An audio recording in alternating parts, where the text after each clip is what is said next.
also think it's time, and I know in the post-Goldwater era, there's the unwritten rule in the psychiatric community that nobody diagnoses from afar.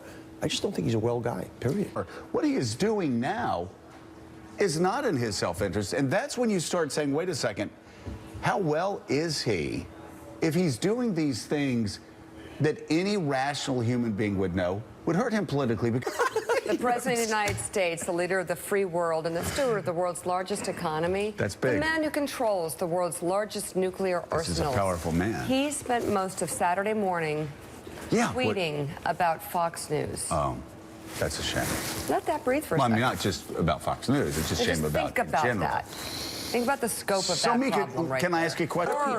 Talk about he's 70 and a billionaire, he's not going to change his behavior. His entire life, because this is a man who has not traveled, this is a man who does not read, this is a man who is not intellectually curious. So if his entire life, the only information he's gotten is like a 12-year-old eating Cheerios from the television set, he's not going to change now. Wow.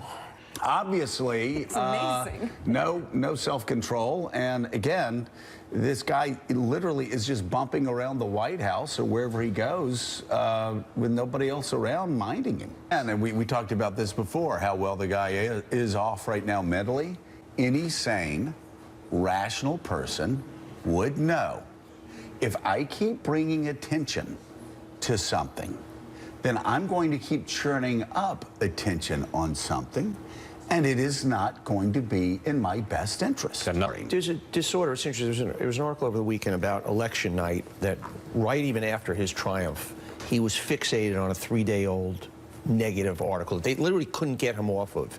And that's what this is. I don't know what the disorder is, and I'm not being glib, that regardless of what else is going on, if he's been pricked in a certain area, there is a inability physiologically for him to move off of it, he is elected even if it's self-destructive. President of the United States, and he starts lying about 3 million votes being illegally cast, and he is obsessed on that.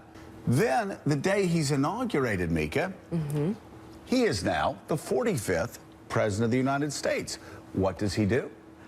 He starts obsessing about crowd size and starts lying about crowd size. Now, I'm sorry, that is not a healthy, normal, well-functioning man. We have to start. And he obsesses and he lies about crowd size for another 3 or 4 weeks. Still does. Until he starts lying about Barack Obama.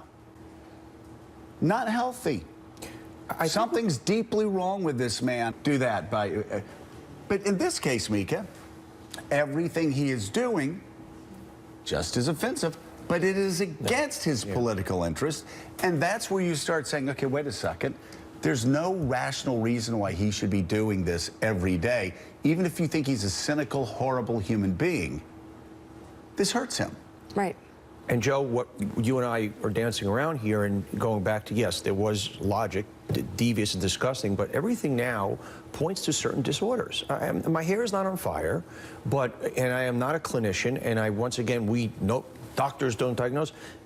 He's not well in many ways. If anybody was behaving this way, if a school teacher was behaving this way, if your friend was behaving this way, you'd be concerned. If any CEO behaved this way, they would have been fired by the board 60 days ago. Yeah. The question, Mark Halpern, is about can't do it. What are the Republicans doing on Capitol Hill, in the House? The Senate's standing up.